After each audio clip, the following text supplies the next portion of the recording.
This is Matt George with your top stories on Sports 1140. The Tennessee Titans made light work of the Dallas Cowboys last night, defeating them by a final 28-14 on Monday Night Football. Amari Cooper managed 58 yards and a touchdown on 5 receptions in his Cowboy debut. Oklahoma City Thunder star and former MVP Russell Westbrook left the game against the New Orleans Pelicans last night with the ankle sprain. His x-rays came back negative, though Thunder did end up winning that game. Sacramento Kings are off today, back in action tomorrow night as they begin a 4-game homestand against the Toronto Raptors inside the Golden One Center. Now, more of The Drive on Sports 1140 KHTK. Rise and shine, sleepyhead. I'm not letting you go to work today. Wait, what? Everybody, listen up. Welcome to The Drive. Morning, morning, morning. You're gonna talk. Get on the phone at 339-1140. Pretty awesome, huh? Jump in on our text line at 441140. Everyone is talking about it. You must know that. The Drive starts now. Madson and Matt George filling in for Carmichael Dave, who's sick today. We certainly wish him well. Sicko. Hope he's doing all right. Should be back tomorrow, although no guarantee on that. We'll have to play it by ear. But if not, I'm sure we'll be right back here for you. Monday Night Football last night wrapped up week 9 of the NFL season. The Titans beat the Cowboys in Dallas. Cowboys, I think, were 5-point favorites. Had a chance to put that game away early, but Dak Prescott, yikes. Got an interception in the end zone. Nailed it. First time I've ever done that. I'm really proud of myself. Attaboy. Yeah, highlights from last night.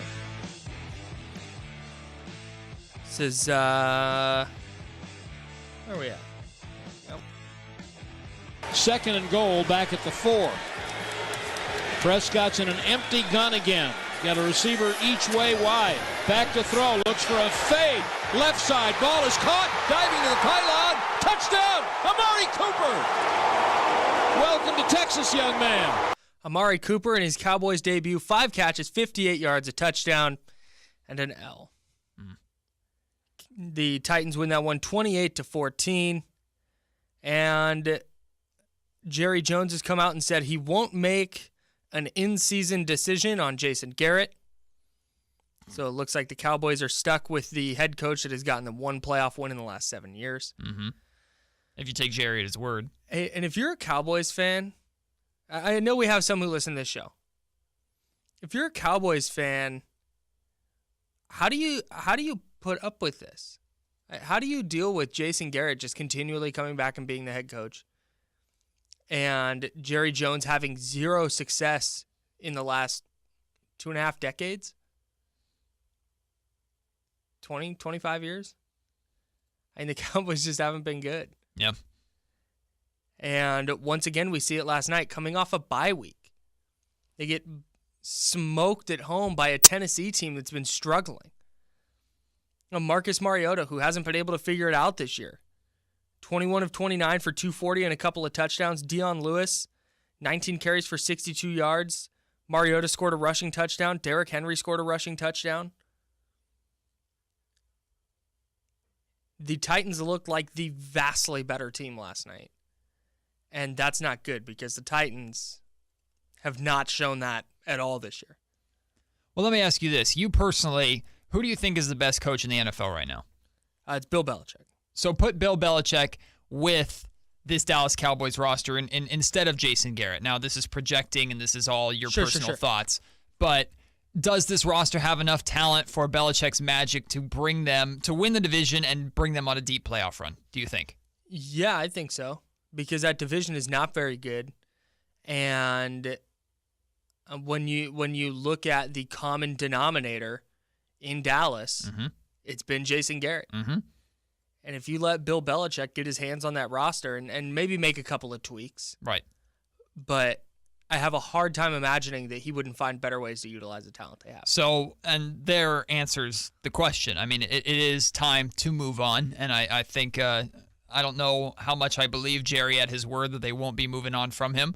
But it just makes sense if you want to take the next step towards getting out of mediocre. Now, I typically am pretty pro-coach because I recognize that coaches are normally the fall guy in professional sports, Sure. but Garrett has been around long enough and seen more disappointment than positivity to where I'm more than ready to say, okay, it's not working. Let's just try something else. The question is, who is out there that they're going to bring in or going to want to bring in that, number one, can help this team perform, and number two, wants to put up with Jerry. Like, that's the major part of this job, and the reason why Garrett, in my opinion, has had the job for as long as he has, because he listens to what Jerry says, and he shuts his mouth, and he does his job. Well, and that's part of the problem with Jones is he's going to find somebody who does that. Yeah. That's going to be his number one priority is going to be finding a coach that he obviously wants to win as well, but he's going to skew his search maybe away from somebody who would give them the best chance to win for somebody who's going to listen to him. And to me, as long as they do that and make that the focus of decision-making, not who can maximize Dak Prescott, Ezekiel Elliott, and what this roster has, because there is plenty of talent there, as long as they continue to do that, they might make the playoffs. There'll be a quick exit. I mean, it's just you can't do it. You can't succeed the way Jerry, in my opinion, the way Jerry runs this team, making it about him. They're not the Dallas Cowboys. They're Jerry's team. It's Jerry's world. I mean, and he calls it as much and he treats it as much because he is all he cares about. Yeah. And as long as that continues, that team is going to be mediocre. It's got to be tough for that fan base. People crap on Cowboys fans, and that is such a dedicated, loud, devoted fan base. And I can't imagine that he's not alienating at least some people now. Oh, majority. At this point. There are so much. There are way too many good players on that team for them to be 3-5. Now, I don't live in Dallas. I know the Cowboys travel well, and I know maybe 6 or 7 dedicated Cowboys fans, those that actually pay attention and watch and support the team. Not a single one of them likes and can stand Jerry. They just put up with him because there's nothing they can do about it. I would be shocked if 20% or more of the Dallas Cowboys fan base likes, enjoys, and supports Jerry Jones. Yeah. It's interesting to me, and it speaks to the popularity of the Cowboys, and part of why Jerry Jones has been such a successful owner is because the fact that they lost last night, they dropped to 3-5. The Titans moved to 4-4. All we can talk about right now is the Cowboys. Mm-hmm. We're talking about the failures of the Cowboys and not the fact that the Titans They're a brand. Went in to Dallas against a team coming off a bye and put it to them. And now the Titans are sitting there with the defense that's given up the fewest points in the NFL.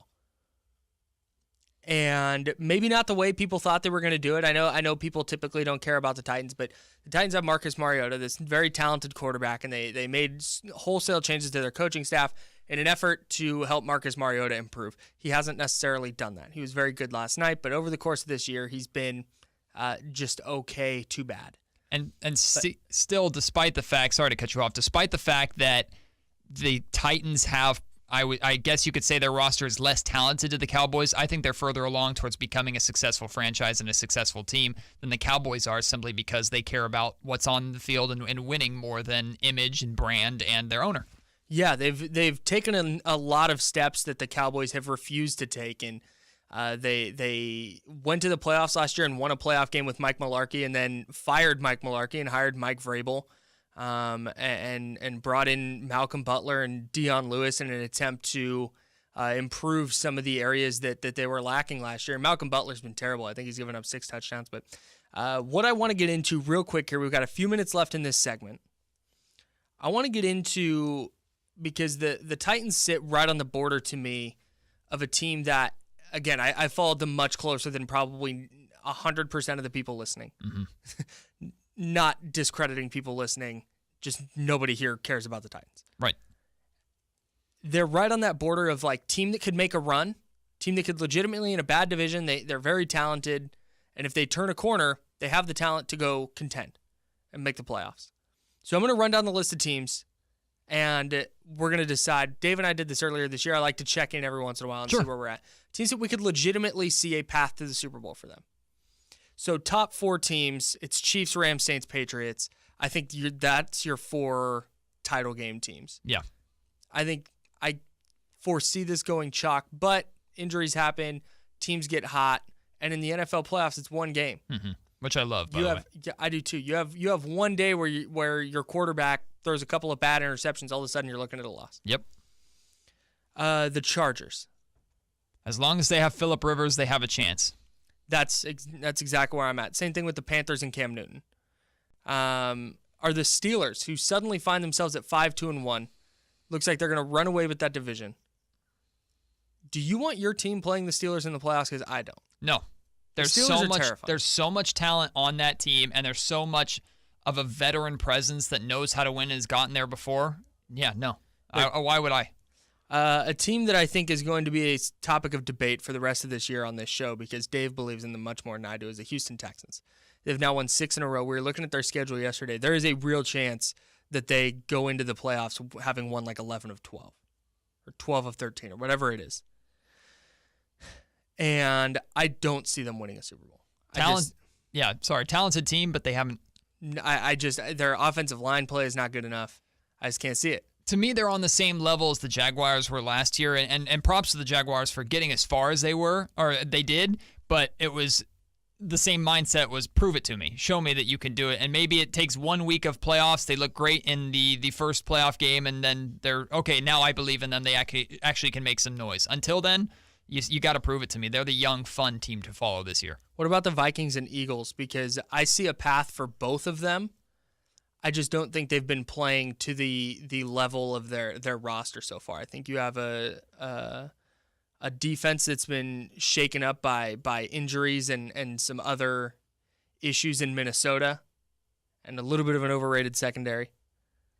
And then you've got the Eagles, who are dealing with a quarterback change and a quarterback coming off a torn ACL. But it feels like those two teams, if we're looking at the end of the season and the Vikings are sitting here at 12-3-1, and the Eagles are sitting there at 11-5, that wouldn't surprise me at all. Yeah, these two are tough for me. The Eagles specifically, I always want to give the benefit of the doubt because they're coming off of a championship year. They haven't looked right since, but they still are a very talented team. And like you said, all that matters is getting hot at the right time. There's a lot of season left. They have a great second half of the year, carry momentum into the playoffs. I mean, they're not going to be a fun team to match up against regardless of who they are or who they're going against. So I believe more in the Eagles than I do the Vikings, but I like the talent that the Vikings have. Yeah, and then there's this handful of teams in that 4-4, 5-3 range.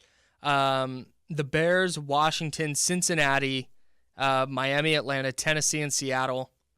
Those are all teams that I think are like close, but not quite.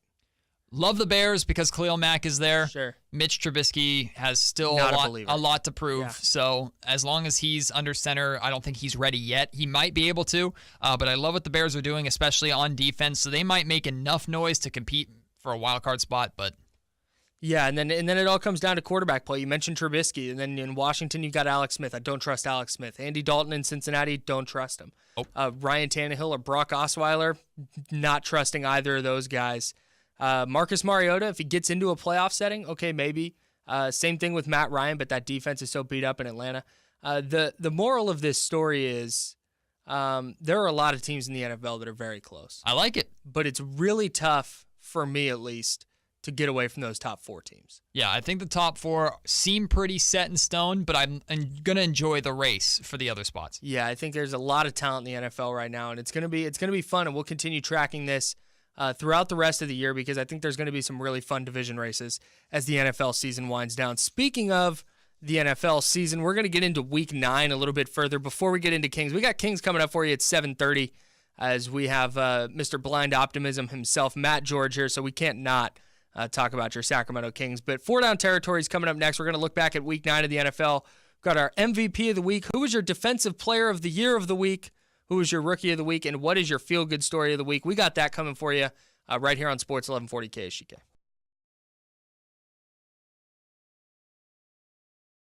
First down and short, right? Yeah. We got a penalty, so we got first down and short. Nice, dude. 5 yards. All right, you ready? I was born ready. All right, it's a pass play. I'm just warning you ahead of time. Who is your MVP of this week, Kyle? I've got to go. Can you go anywhere other than Drew Brees? I thought about Michael Thomas with his 10 catches for 211 yards and 2 touchdowns, including the game sealer. But Drew Brees was just sensational against the Rams, and they needed him to be every bit of as awesome as he was. And it's hard for me to pick somebody other than Drew Brees. But if you have another name, please. See, I was hoping you would find a way to get away from him because I couldn't. I'm such a fan of Drew Brees. I've always been a fan of Drew Brees. But what he was able to do against that really dangerous Rams team, a good old shootout between him and Jared Goff, who had a great week also. But 4 touchdowns, 346 yards. Brees is a captain. He's a leader, and he's why I will always keep hope for that Saints team and that Saints program.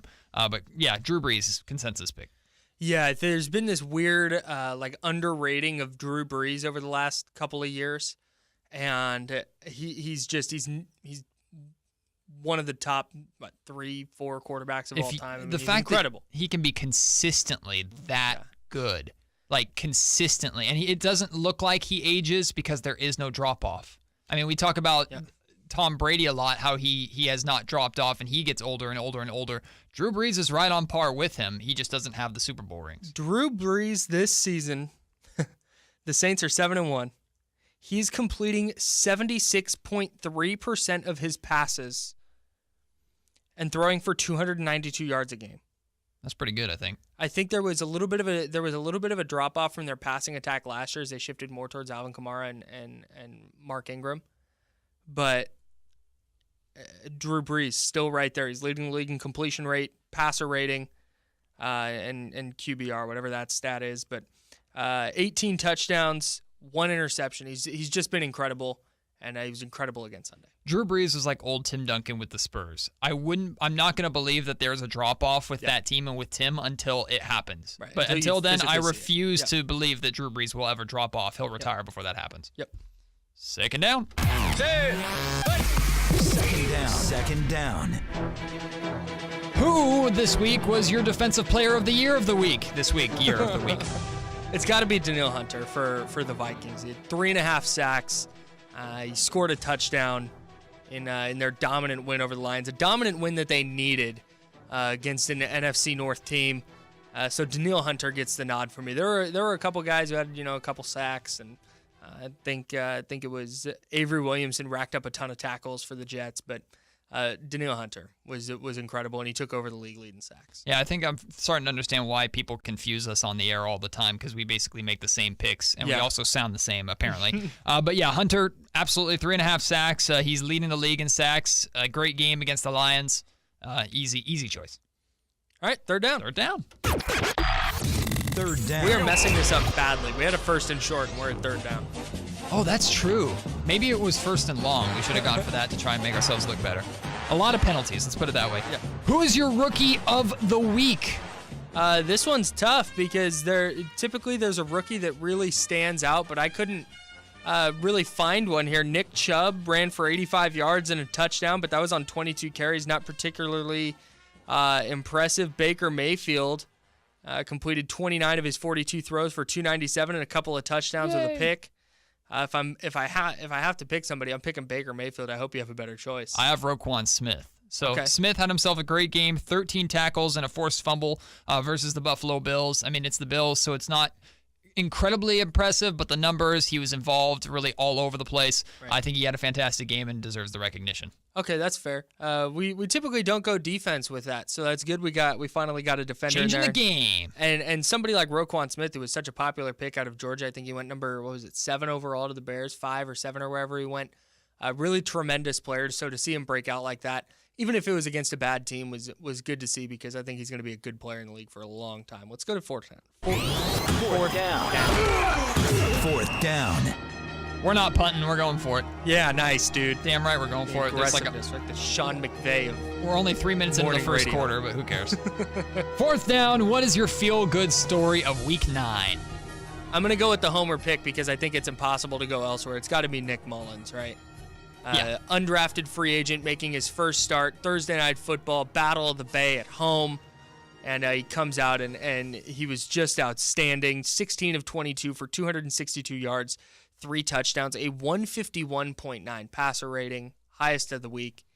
And find me a better story than Nick Mullins this week, and I don't think you can. So mine is from the same game, and I'm going to lose some love and respect from, well, maybe I didn't already have it on the text line and people listening that are Raider Nation. And I've claimed to be a diehard Raider fan for a long time, but with the way the season started and with the way that it has gone, my feel-good moment of the week was the fact that the Raiders got their ass kicked in such a way by their neighbors on the other side of the bay. John Gruden's asinine comments beforehand, if anybody takes this guy seriously, they're a moron. To me, I enjoy seeing the Raiders losing the way that they are and John Gruden struggling. I enjoy seeing him yelling at his coordinators on the sideline. I enjoy seeing him getting killed in national media because it's what he deserves, and he's made this all about himself. He's made it about his $100 million contract, and to me, as a Raiders fan who hasn't liked one bit of what the Raiders have tried to do this year, I also don't like how the Raiders have treated the Oakland fans, and I also can't stand the ownership group that is in charge of the Raiders right now. It makes me happy, and it makes me feel good to see them go against their local rival, the team that is staying in the Bay, and get absolutely demolished. I thought it was fantastic. It felt great for me. So you went with a different route of the feel-good story of the week. Absolutely. I respect that. I'm sure good. there's people who are going to disagree with you, but I guarantee you're not the only person who felt that way. That was 4-down territory. I think we made it. I think we got the first down. Good for us. No, we got the touchdown, man. When we get back, we're finally going to dive into Kings. The Kings haven't played in a couple days, but they do play tomorrow, and they kick off a very important, tough 4-game homestand that I think is going to really define what direction their season's going to go. So I want to get into that, and I want to get into it with Mr. Blind Optimist himself, who has his next Blind Optimist challenge coming up. Yes, sir. During this homestand. So we'll get into that. Your Sacramento Kings coming up next right here on Sports 1140 KHTK.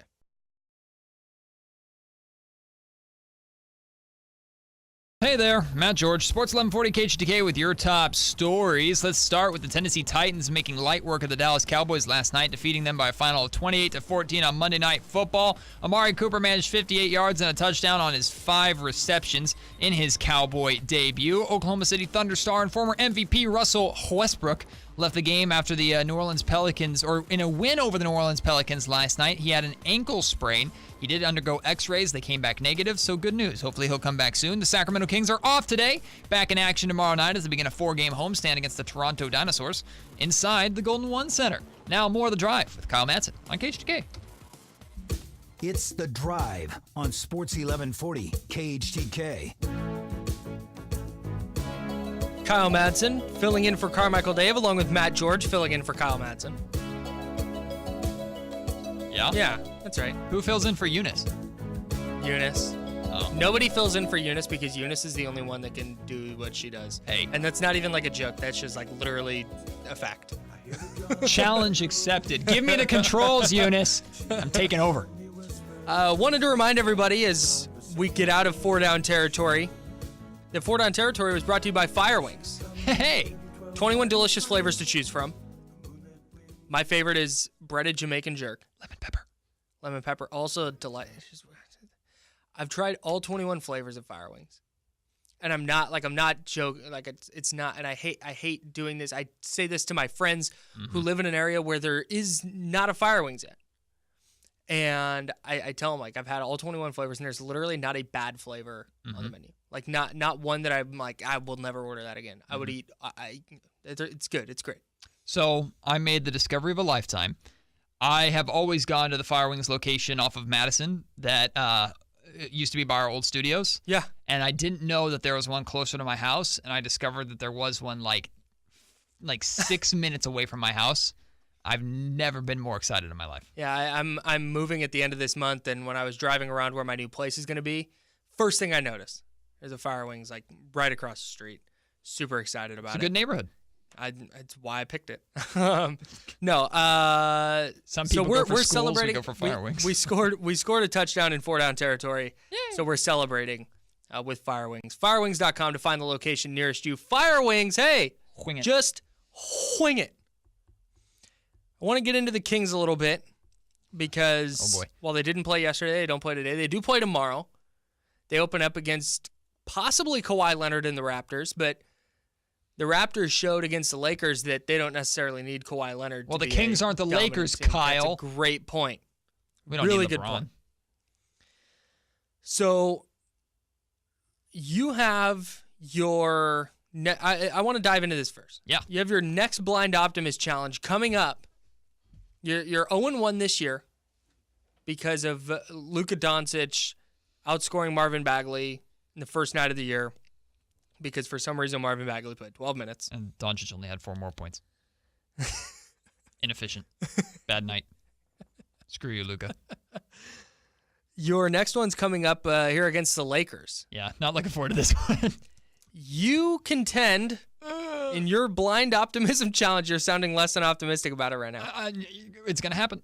You contend that the Sacramento Kings are going to hold the Los Angeles Lakers, hold LeBron James to under 20 points. Yep, 20 or less. Now, I have a question. I have specifics. And the Kings host the Lakers Saturday, November 10th. So I hope to see you all out there. We'll have that game for you right here on Sports 1140. Which, by the way, last season, Lakers fans took over the Golden One Center. Gross. Can we not allow that? Even if you Really are a gross. season ticket holder and you can make a lot of money off of Laker fan who decides they want to pay a lot of money for one of those 2 games, show up. That atmosphere is awesome. Yeah, or hook up a Kings fan friend. Yeah, good idea. Just get in there because the Kings so far have just been a objectively better team than the Lakers. This is one of the 4 games that you buy season tickets for. Yeah, and that's so real quick. So you have the Kings holding LeBron James under 20 points. If he doesn't play, do you win? No, it's voided. Okay, so it's just no action. Correct. But if he plays 1 minute and then goes, yeah, I'm done for tonight. Yep. And sits, you win? Yep. All right, he just needs to log any minutes. Yep. I'm rooting for you on this one. Yay. There's a lot of these where I'm like, eh. But this one I'm sincerely rooting. I tell you what, I'll happily take a Kings win over the Lakers and LeBron scoring 21. Okay. I'll take it. Yeah, of course. Give me a W first and foremost, but Yeah, that's the ultimate thing here is if the Kings get the win and LeBron scores 60, who cares that yeah, you lost Kings your got the win. Blind Optimist Challenge. You got the W. You can wear your optimism jersey with pride. But this is going to be a very interesting stretch, and I'm glad that you're here because I know if Dave was, he'd go, oh, nope, 0-4 homestand on deck. They're welcoming the Raptors on Wednesday. They play the Timberwolves Friday. They play the Lakers Saturday. They get the day off Sunday, and then they host San Antonio on Monday. As Matt puts on his Hell yeah. number 19 optimism jersey. I'm suited up now. Outstanding. Let's go. And you're even wearing your collared shirt underneath it. Yeah. I look like a Warriors fan. Yeah, no, you really do. You look like you're sitting courtside Jerks. at a Warriors game. I know they're the worst. So this is really for me a possible early season turning point. I mean, this is only games 11 through 14, so they're not going to make or break their season here, but it certainly feels that way. Yeah.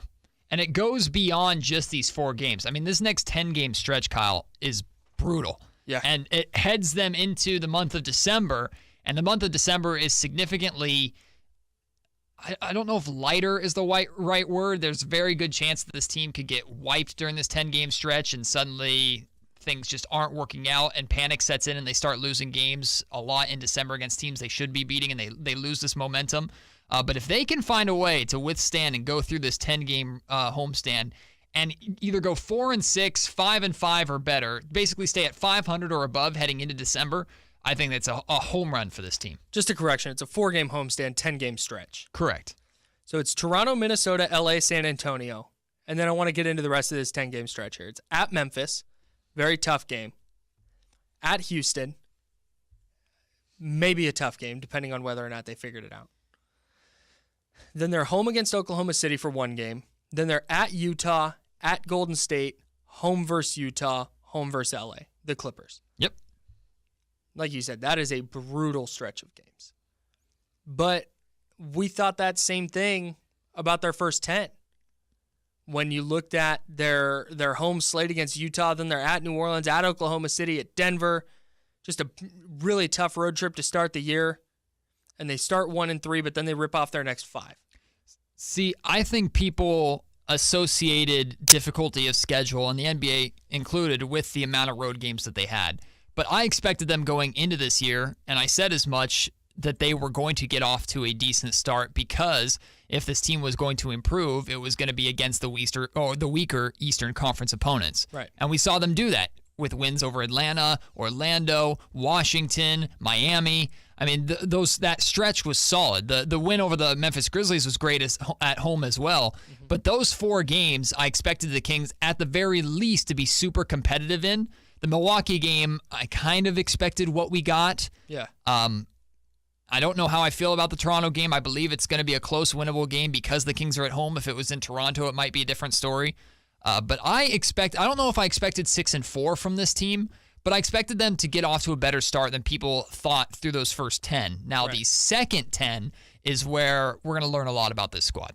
Yeah, and you look at their 6-4 start, that's obviously better than, I don't want to say everyone, but a lot of people were really... You can say everyone. I don't think anybody pegged it. I just know if I say everyone, I'm going to get a text. It's going to go, okay. You did it. I mean, I'm chief optimist, and I expected this team to be better than everybody. I don't think I could have pegged 6-4. Right, but if they were sitting there at 4-6, I think people would be pretty happy after the first 10 games. Absolutely. So now you're looking at a scenario where, let's say they go 1-3 on this homestand. They're 7-7. Okay. And this is what I think Dave is always trying to defend against with his negativity and his pessimism, is a 7-7 start would still be outstanding. Mm-hmm. And I don't want this to turn into, if they go 3-7 in this next 10-game stretch, and they're sitting there at 9-14, and all of a sudden it looks like, there's the Kings again. That's still a better start than anyone thought they would have. They're still on pace for more wins than they ever had with DeMarcus. And that's the goal here this year, right? Which is not a gripe against DeMarcus, by the way. That's just fact. Right. Even if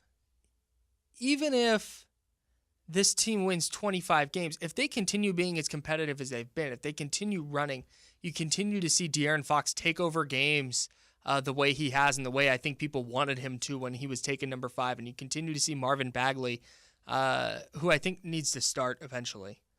Probably second half. Yeah, if you continue to see him make the strides that he's making, and you get Bogdan in, and he picks up where he left off last year, and Buddy Hield continues to show that he can be a facilitator on the break and continue scoring at the rate he is. I mean, that's going to translate to wins, but even if it doesn't, I think that's all you wanted from this year. Yeah, and I will say this, despite how they do over this next 10-game stretch, and it may get ugly, I hope it doesn't. I don't actually expect it to, but it might. There's a good opportunity for it to get ugly. The Kings are winning, in my opinion, more than 25 games. The difference for the remainder of this season is going to be if they are consistently the team that we saw through this first 10-game stretch, we're looking at a team that's pushing high 30s. And that, to me, is beyond a successful season. If the Kings win as many, if not more games than they ever won with DeMarcus Cousins with this unit right now in year 2, effectively, of a massive rebuild with this young core, Dave Yeager saves his job, Vlade Divac saves his job, and we're looking really good, and we're really excited, and hopefully this team has shown enough of a flair, and I think they're starting to already, to attract one name in free agency to come in, and now next year we're talking about pushing an 8th seed. Yeah, and you don't need a Kawhi Leonard level free agent. You just need somebody who can start and contribute in a big way. And who knows what the Kings are going to do at the trade deadline as well. Right, if Washington blows things up, there's 2 names there. Something I want to clarify real quick. You say DeMarcus Cousins because of that era where they were kind of pushing for an 8 seed but couldn't quite get over the hump. Correct.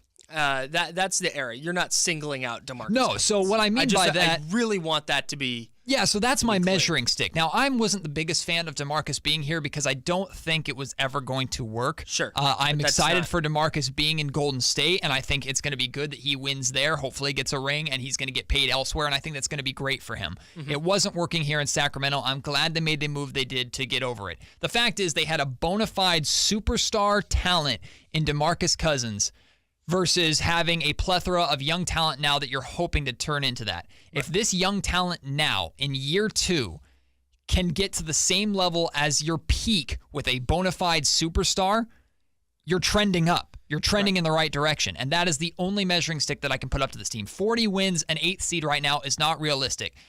DeMarcus Cousins, 32, 33 wins is realistic. Yeah, especially if they continue running like they have. And I think that was a little bit of the frustration last year was like you have all these young rim running types and you have the backcourt and the ball handlers to go out and run. Why aren't they doing it? And I'm glad they're finally doing that this year and embracing what this team needs to be. Yeah. If they're going to be successful, because it's really maximizing the talents of your De'Aaron Foxes and your Buddy Hields, and those are your foundational pieces. Mm-hmm.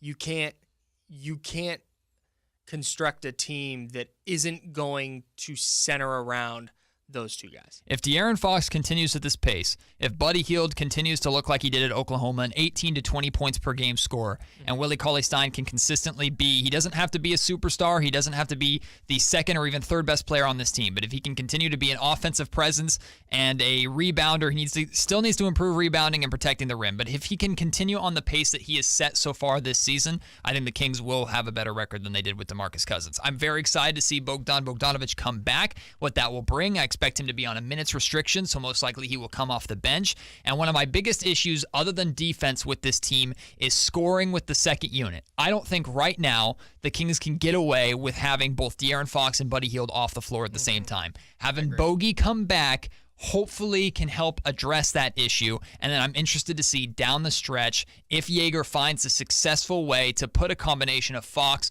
Bogey, and Buddy on the floor together, regardless of if it's Bjelica, Bagley, Willie Cauley-Stein, whoever the 4 and 5 are, it's not important. Can you find a successful way to work that unit consisting of those three in down the stretch to help you win games? Yeah, and defensively is where that's really is where because in positionless basketball, it doesn't matter if you think that Buddy Hield and Bogdan play the same position. Like if they can handle the ball, bring the ball up the floor, you can shoot and you can pass. That's it. That's the goal of having those three guys on the floor, is to be able to diversify on the offensive end. Right. You don't have one guy who's handling the ball all the time. So what's the alternative, though, to not having Bogey on the floor at the 3 because you're worried about it's Iman Shumpert and Justin Jackson, right? No, I'm not. I'm addressing that argument.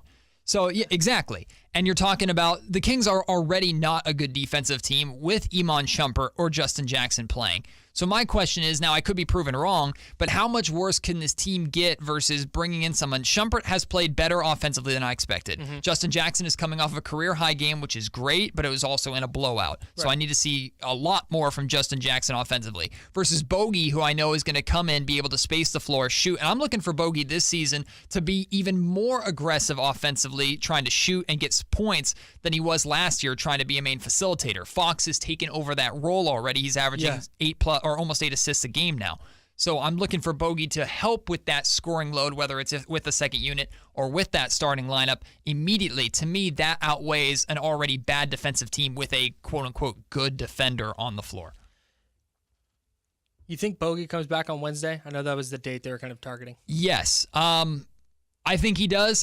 Every indication that we've gotten from what I have heard says that he will. I know he wanted to return a week ago, and it's been the Kings that have holding him back. And he's going to want to return and play 30 minutes a night. That's not going to be the case. They're going to have him on a minutes restriction. In my opinion, what we're going to see is the same starting lineup of Fox, Hield, Shumpert, Bjelica, and Willie Cauley-Stein, and you're going to see Bogey work his way in off the bench for the next couple of games. And if it works, then Bogey will be starting at the 3 before long. I hope that is the case. There is no way right now Jaeger or anybody can get away and convince me that you need to take Buddy Hield out of the starting lineup with how well he's playing. I don't care if you want him in a 6-man role. The guy has been balling. He's averaging 20-plus points per game. You need to have that in the starting lineup.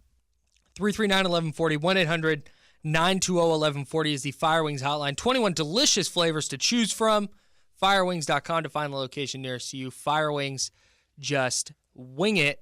I think the Kings go 2-2 on this homestand. I think so too. I actually do, and I'm glad you said that. I think they should beat Minnesota. Minnesota is in shambles right now. I think they sandwich a couple of wins between a couple of losses. Yeah, I think they should win the Minnesota game, and they should win the Laker game. I don't care that LeBron is there. This Lakers, the atmosphere that you're expecting inside the Golden One Center, the Lakers have been struggling. They're trying to figure things out. They have the best player in the world right now, and they're trying to figure things out versus a Kings team that has more figured out already with a younger squad. The Kings need to beat and should beat the Lakers on their home floor.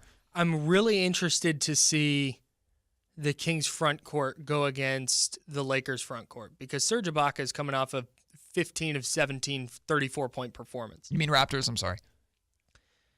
No, sorry. Serge Ibaka of the Raptors is coming off a huge game against the Lakers. Got you. So I'm excited to see the Kings bigs against that Laker front court, because as much as I love JaVale McGee, and I know LeBron said he's a defensive player of the year candidate, he's not.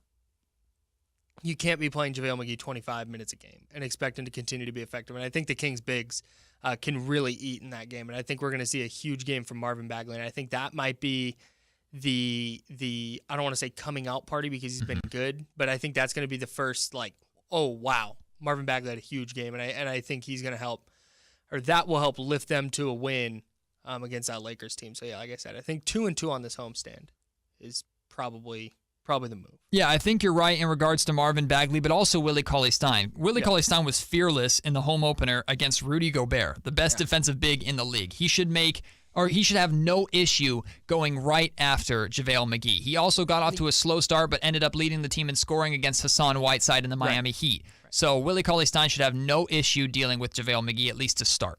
No, I'm totally with you. And if their only losses on the homestand are Toronto and San Antonio, that's a pretty good start to what we've mentioned is a brutal 10-game stretch for Sacramento. Your blind optimist challenge. Yep. It's coming up. Lakers holding LeBron the Kings holding LeBron under 20 points. I don't think you win that one, man. I'm sorry. I don't think so either. But like I said, if the Kings get the W, then I'm a happy guy. I don't know who's going to guard LeBron, if it's going to be Bagley, if it's going to be Bielitsa, because LeBron typically plays at the 4 for Los Angeles.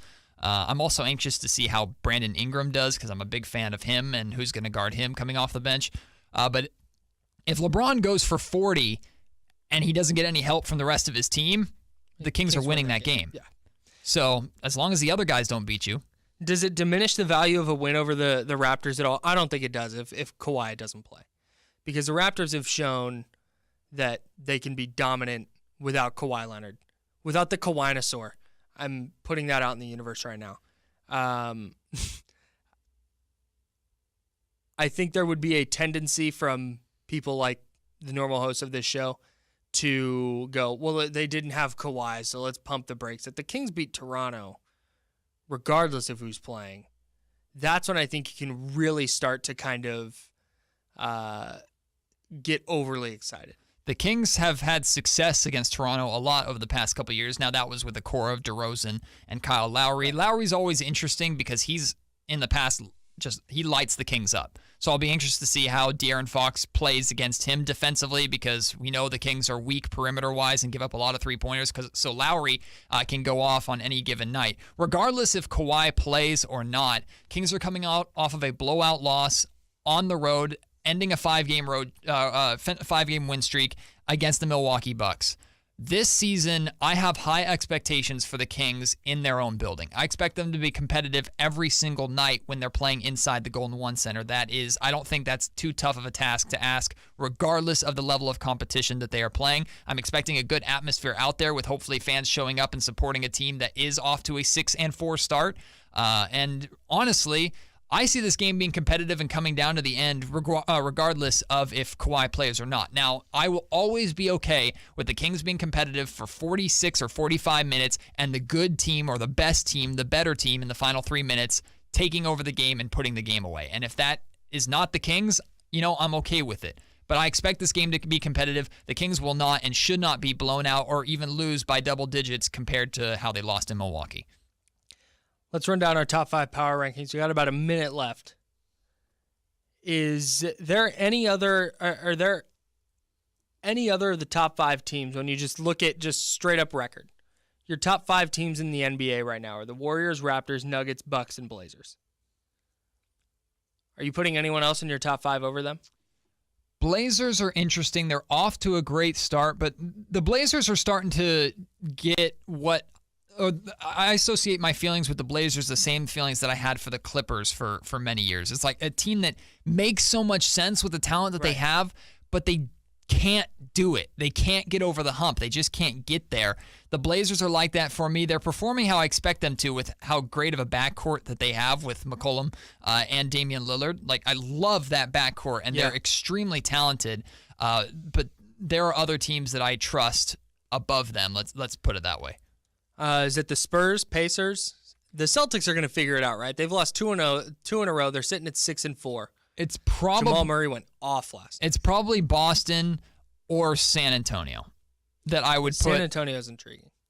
See, I've been high on San Antonio, and I picked them as like my number 2 or number 3 team in the Western Conference, and I was killed for it because, again, it's the Spurs. And in my opinion, classic blind optimist Spurs fan over there. The Spurs got better. Like, people forget, they lost Kawhi, but he didn't play at all last year. He won 45 and games. they added DeMar DeRozan, who played like an MVP last year. Like, the Spurs got better. They are dealing with some injuries, but having DeMar DeRozan on that team, I thought they were going to be successful, and so far they are. Yeah, I've dramatically underrated DeMar DeRozan. I thought he was one of those guys that was just couldn't be the best player on a contender, and any DeMar DeRozan team was going to be that team that kind of got bounced a little too early. But he's very much proving me wrong in San Antonio. He's been outstanding in that system, and you add any player of his level of talent to that system in San Antonio, you got to figure they're going to do pretty well. That's going to wrap up our third hour. When we come back, we're going to have Matt Barrows of The Athletic talking 49ers with us as they go into their second consecutive primetime game on Monday night against the Giants. We'll talk with Matty Barrows. And after that, we're going to talk with Riley McAtee of The Ringer as well, the resident Kings fan at The Ringer. Want to get his thoughts on their start and kind of get somebody who's outside of Sacramento. He's down there in L.A. I want to get somebody's kind of zoomed out picture of the Kings and see what people around the country are thinking of Sacramento. So we're going to get Riley McAtee of The Ringer on at the bottom of the hour. But Matt Barrows of The Athletic coming up next, talking Niners right here on Sports 1140 KHTK.